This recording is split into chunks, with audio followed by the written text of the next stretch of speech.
Hollywood didn't lose the formula for scary horror. They sold it. And I can tell you exactly when the genre stopped prioritizing fear and started prioritizing product. As most of you know, I design haunted attractions for a living, and I build fear from the ground up. I know what makes the nervous system react, and I know what makes audiences uncomfortable. I've watched Hollywood make the same mistakes on a much bigger budget for over a decade. A few weeks ago, I told you the reason why horror doesn't scare you anymore is because you changed. And I stand by that video. If you're wondering which one it is, I'll link it after this one so you can check it out. But that's only half of the story.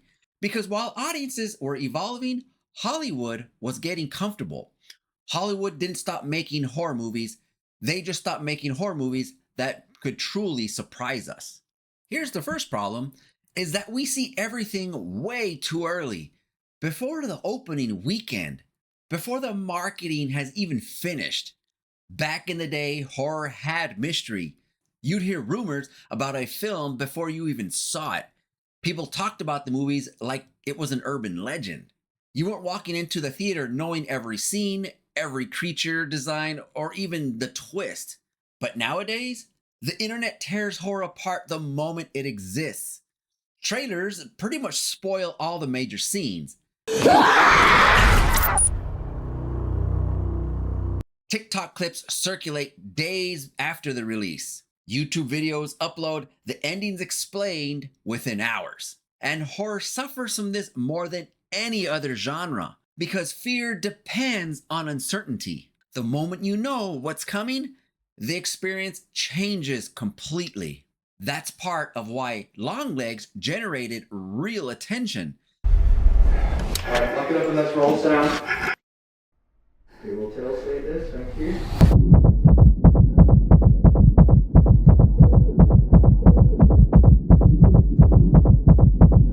The marketing actually held a lot back from us. We didn't know what we were walking into when we sat down in the theater. And that mystery created genuine tension before anyone sat down in the theater. What's the other half of the problem, you might be asking? It's not just that we're spoiled when the release comes out. It's what happens after the movie drops. Immediately there's reaction videos, TikTok edits, memes, kill counts, videos that explain everything, and above all, ranked lists. And when horror becomes content, it loses its power because fear needs the silence. It needs reflection. It needs time to sit in your head and just rot. I mean, think about it. What was the last horror movie that you saw that after the credits rolled, you sat there and you just thought about it? It's probably been a while. Older horror movies haunted people for weeks. Now, audiences move on by Monday morning.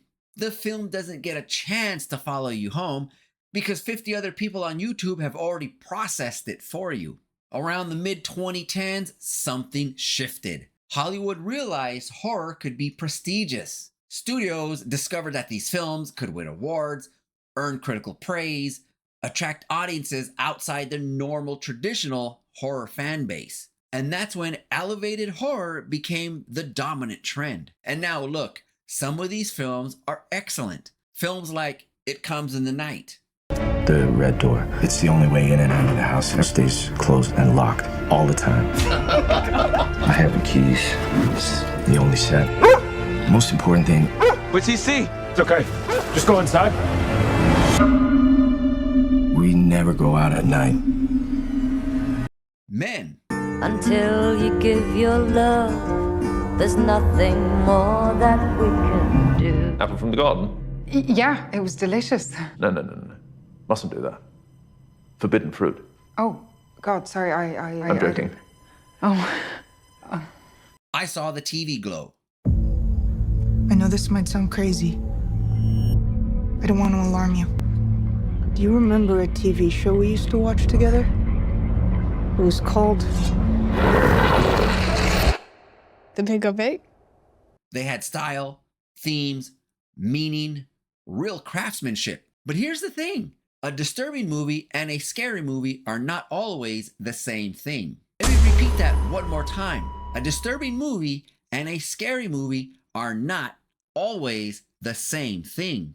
Modern horror often prioritizes grief, trauma, social anxiety, and symbolism over raw, instinctive fear. And that shift happened at exactly the wrong time. Because the audiences Hollywood was now making these films for, they grew up consuming horror constantly. And we're not just talking about movies, creepypastas, analog horror, true crime, shock videos, disturbing documentaries, real-world violence shared casually online. By the time someone is 20 years old now, they've consumed more horror imagery than previous generations absorbed in a lifetime. That changes your threshold. A single mass killer in Halloween terrified entire generations. Now people casually watch Terrifier 2 while eating dinner. Modern audiences often aren't chasing fear anymore. Instead, they're chasing intensity. They're looking for shock, discomfort, adrenaline, extreme sensation. And once your threshold reaches that level, traditional horror techniques lose their grip completely. Horror went from prestige to chase credibility. And in doing so, they quickly abandoned the one thing that built this genre: genuine, visceral, punch you in the face fear. Before I move on, if you're liking this topic and you want all your horror topics, reviews, and recommendations, then do me a favor, and you know what to do. Hit that subscribe button. But let's get back into this. Here's something that I don't think gets talked about near enough, and that real life is genuinely scarier now, and horror has to be able to compete with that. Think about the last several years alone, what we've dealt with: pandemic, economic pressure, constant bad news, doom scrolling, isolation, AI uncertainty, and more importantly, political chaos. People are now walking around carrying low-grade anxiety everywhere they go. So fictional horror has to work harder to break through. It has to feel more real than the reality people are already drowning in.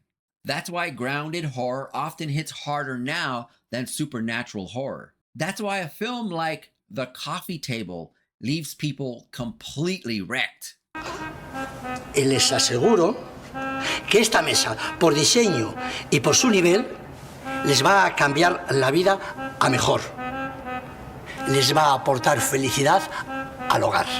Or why Savageland still unsettles people long after the credits roll. And a number of SDC residents are reportedly still missing, because as one police spokesman put it, the whole town is a crime scene. Usually when somebody is playing with film, you can tell. You look at these pictures, there is none of that. You own a gun? I do. And ever since I've seen these photographs, I've been sleeping with it under my pillow. At least they can't get me in here. Because these films don't rely on monsters or jump scares. They weaponize realism by making you feel and think that what you're watching could actually happen. And honestly, that may be where horror is quietly evolving to. Not toward fantasy fear, but toward emotional dread. The kind that follows you home. Not because a monster is under the bed, but because a film that you just watched showed you something about human beings you weren't ready to see. But here's the interesting thing though. Horror movies didn't disappear, they just moved outside of Hollywood. Because some of the most effective horror being made right now is coming from independent filmmakers, international cinema, and found footage creators working with almost zero budget. Films like Hell House LLC, The Borderlands, and I hope I say this name right, Noroi, The Curse. These films work because they still understand something Hollywood forgot. Fear comes from immersion, from uncertainty, from making the audience feel like what they're watching could actually be real. It's not polished and it's not over-explained by designing something to satisfy a test audience. It's just unsettling, which is why probably found footage still works when it's done right, because it bypasses the feeling of watching a movie and it creates a vulnerability. And when the audience is feeling vulnerable, they feel the fear. Hollywood is optimized for product, while the best independent filmmakers are optimizing for discomfort. And discomfort is what this genre is always built on. So no, Hollywood didn't completely stop making scary films. They just industrialized the formula. They're chasing prestige and they got comfortable. They handed the internet the keys to the experience before anyone has even sat down to watch the film. And the crazy part is that the scariest films being made right now aren't the biggest studio releases. They're the smaller films that people are discovering late at night online, ironically, through the word of mouth, wondering if what they're about to watch is something they shouldn't be. And honestly, right there, that feeling right there is probably what horror is missing most right now. If you like this video and you want to see more just like this one, do me a favor, hit that subscribe button so you don't miss anything horror related, topics, reviews, and recommendations. So until next time, go check out my other videos. Make sure you like, subscribe, comment, all that cool stuff. Check out the one video I did that talks about the real reason why horror doesn't scare you anymore. I think you'll dig it. But more importantly, don't get too scared. Take care, guys.